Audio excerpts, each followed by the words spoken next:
Welcome back, everybody. Great to have you here today, episode 3207 of the show. If you want to follow along with today's questions, we always try to get to about 5 to 6 each Saturday and Sunday. They're read live on the show. I don't do any prep work for them. I don't get to see them ahead of time. Just like when you come to our live events, you can ask your question. There's no prep work. What I like to be able to do, my team and I, is just give you our 25 plus years of experience working with hundreds of thousands of people and hundreds of thousands of labs to share with you, this is what we typically see. This is what typically works well. All right. So no medical advice, medical treatment plans, medical cures, medical diagnosis, but we're going to give you hopefully the best of the best. And that's the underlying root cause so you can fix whatever ails you permanently. Let's dive right in. First question's from Darren. Darren asks, good day to you, your family, and team, Dr. Cabral. Same to you, Darren.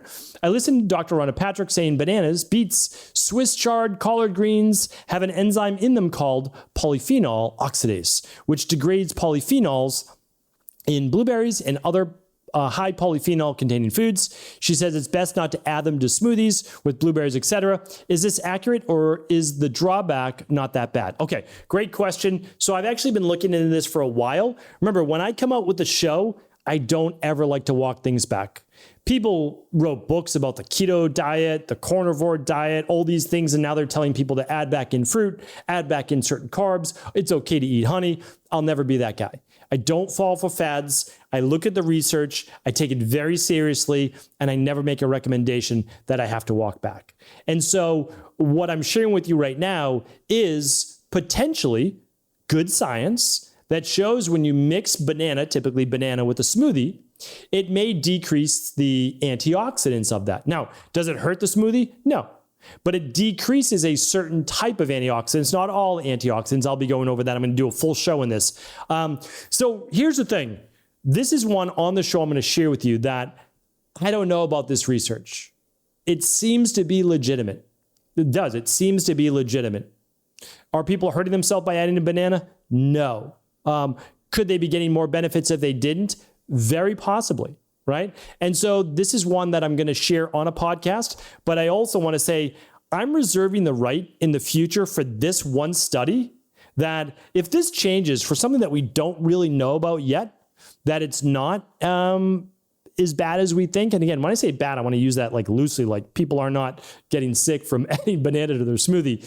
They're just not getting as many antioxidants as they could. So Darren, if you want to just, and again, I've been saying, it's even weird saying stay on the safe side, but I would say this, if you want to maximize your antioxidants and not go wrong, don't add the banana for right now. Okay. So hopefully that's helpful, but I'm going to do a whole podcast really getting into the science because I'm looking at it in every single angle, multiple studies, not just that one.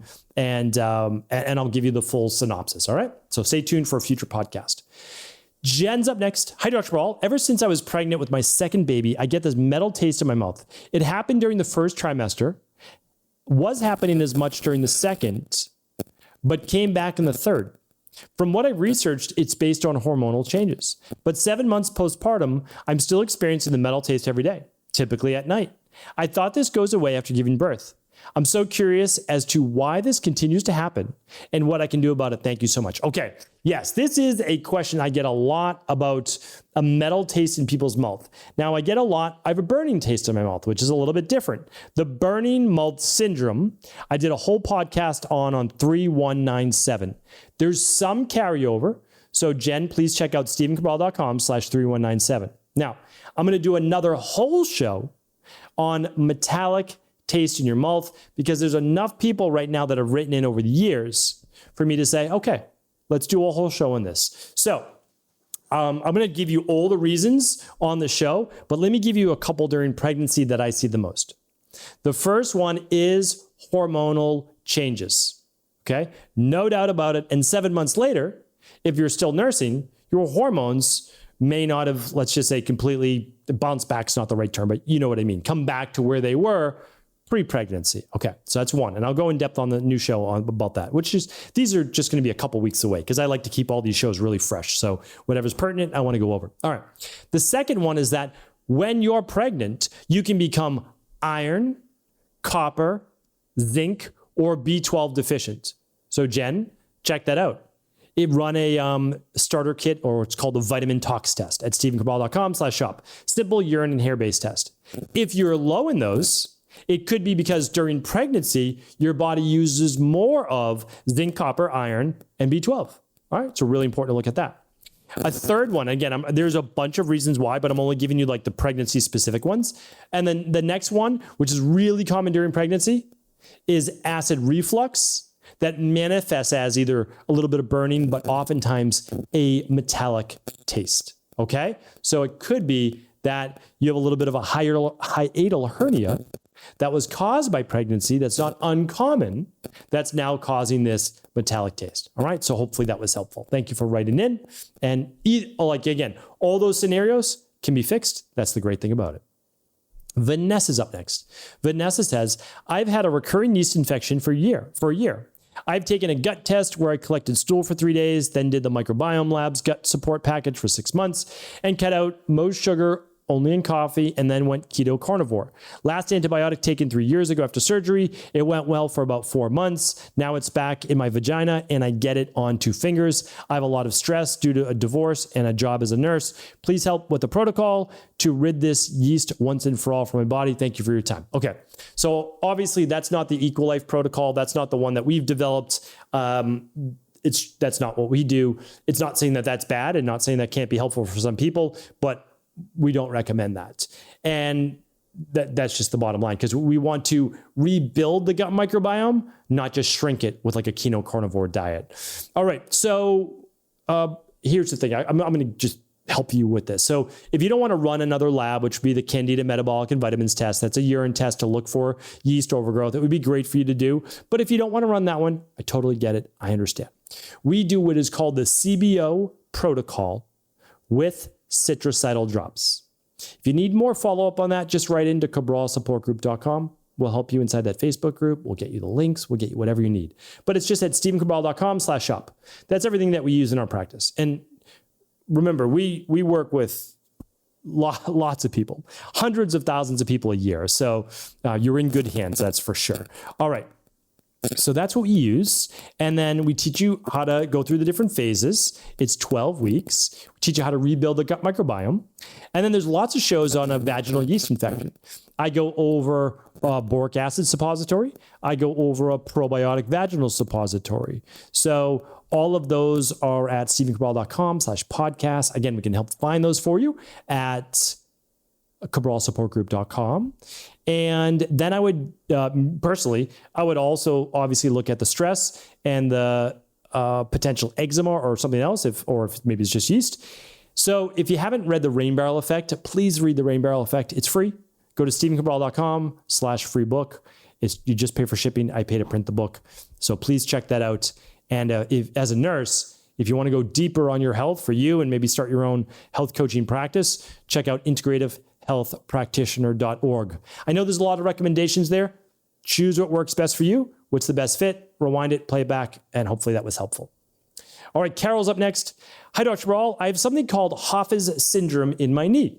I was wondering if you had a natural approach to this. My insurance will cover steroid shots, but I don't want to go this route, or liposuction.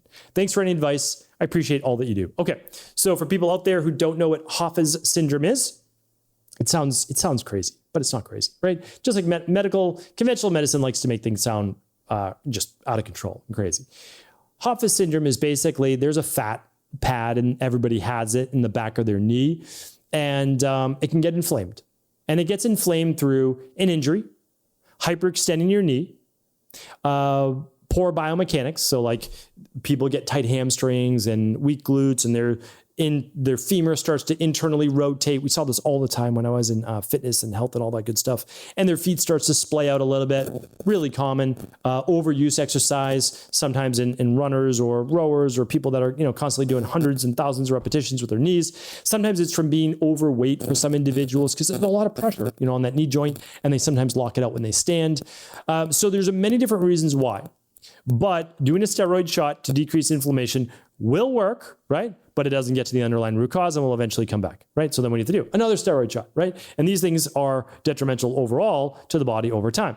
Liposuction, well, what does it do? It says, oh, we'll just remove this fat pad. Okay, the fat pad is there. It is ideally part of your body. We don't necessarily remove it. We find the root cause. So find a good chiropractor, a really good, like not a conventional physical therapist. I love physical therapists, but not conventional. Someone that's like really integrative, that looks at like how the body moves, functional range of motion or functional movement coach could be good. So a lot of great people could help you with this. Find an expert in your area with hands-on, or if you do need to lose weight or you need to decrease inflammation, run the Big 5 or run the vitamin tox test, do a 21-day detox, start to work on the biomechanics of your body, the stretching, the foam rolling, all these things, they are very helpful. All right, one more question today. This is from Teresa, and Teresa says, hi, Dr. Cabral, can you please talk about Hashitoxicosis? I have Hashimoto's, and my latest thyroid tests showed that my TPO antibodies was really high, and my other thyroid levels were hyperactive. I recently read that this could mean I have Hashitoxicosis. Thanks so much. Okay. So again, another amazing term created by conventional medicine. So they took Hashimoto's, which is an autoimmune disease of the thyroid, which means that the antibodies are attacking self or thyroid, right? There's always a reason why. I have a million podcasts, not a million. I've got, 60, 70 podcasts on thyroid. They're all free. So just go to stephencabral.com/podcasts. And scroll through the images at the top, and you'll find all the different categories, and one of them is on thyroid. They're all free. You'll get all the information you ever wanted to know and more there. If you want a shortcut, I have a course on how to fix your thyroid from A to Z. That gives you testing, and you'll be an expert in thyroid. Literally, you'll be an expert. So whether you're a practitioner or an everyday person, you can go to stephencabral.com/courses, click on the thyroid one. There's one on gut rebalancing, there's one on weight loss, there's one on detoxification, that one's free. There's one on female hormones. These are things that we've worked with literally tens of thousands, probably hundreds of thousands of clients on. Okay, so what does this mean though? Hashitoxicosis, again, another made-up word. We've got Hashimoto's, which is just an autoimmune issue that was named after a doctor. All of that's reversible as well. And what are we talking about? Well, Hashitoxicosis means that in the beginning of Hashimoto's, it is possible that you have elevated levels of T3 and T4, which is typically referred to as Graves' disease, because what happens is as the thyroid tissue can be destroyed, additional hormone could be released into the bloodstream, and now we see higher levels of thyroid hormone. And then eventually that swings the other way, and it becomes low thyroid, hypothyroidism, Hashimoto's instead of Graves'. So they're basically just saying that Hashimoto's in the beginning could actually look more like Graves' or hyperthyroidism, high T3, high T4 potentially, or at least TSH below a 0.5, which would be more to Graves' disease, okay? So here's the thing though, that's all symptom, like that is like the numbers. All autoimmune issues, 90% at least, have gut-based issues as part of their underlying root cause, and typically stress and toxicity. So I talk about this in the Rain Barrel Effect. Again, that book is free. I talk about it in depth in the course, at the thyroid course, stephencabral.com/courses, or all the free information you could ever want on your thyroid and more at stephencabral.com/podcast. So whatever works for you, the answer is there. The whole protocol is there. And if you want one-on-one support, just run the Big 5 ideally. But if not, run the stress, mood, and metabolism test, which gives you all your hormones, not just thyroid, because you want to look at the whole picture. And that's at stephencabral.com/shop. So hopefully this was helpful. I'll be back tomorrow answering more of our community's questions. Stay tuned, everybody. Appreciate you. Thanks so much for tuning into today's show. Before you go, don't forget to hit that subscribe button. I want to make sure that you're getting our daily content, not missing out on anything functional medicine, wellness, weight gain, weight loss, anti-aging, living longer, stronger, and all of the most cutting-edge research. And if there's any topics you want to hear, feel free to leave them in the comments below. Take care.